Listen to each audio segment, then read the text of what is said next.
I think you're spot on, Lens, when you said the, those that I think, especially within the EXP circle that, stepped into a new level of revenue that they had not been exposed to, and it allowed them to really kind of finally feel like they escaped production. And every time I hear that, I'm reminded of a piece of advice Ryan Holiday was given by Robert Greene, his mentor. And Robert Greene, 33 Strategies of War, 48 Laws of Power, his mentor, kind of told him, he said, "Listen, kid, you can't have it all. If anybody tells you that, having it all is possible, they're mistaken.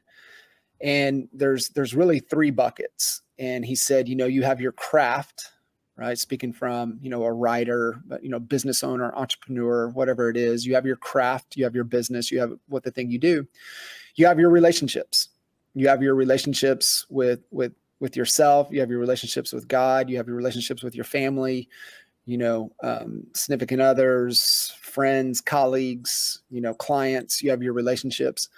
And then you have the scene, and the scene is out and about, networking at a level that's really not helping the craft or helping relationships. It's just out. It's the partying, it's the getting away, it's the traveling, it's just being a part of the scene. And he said, pick two. You can't have all three. And it just made me kind of, ever since I've heard that, I've been able to trace back to where things got off the tracks, and knowing where my attention was and foolishly believing that I could have all three, and it's not possible. And every time it was the scene.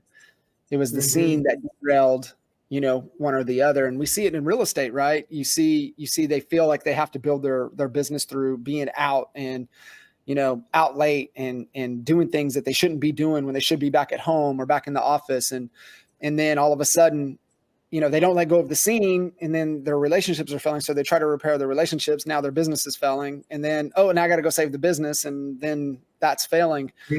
So, for me, I can always trace it back. And I'm like, that, it was my question before we started, do you have FOMO? And I'm like, I don't, because I think it was me understanding that, that would be a little bit of the scene down there. And I've got two other things that are more important. And so I think it's just a great reminder.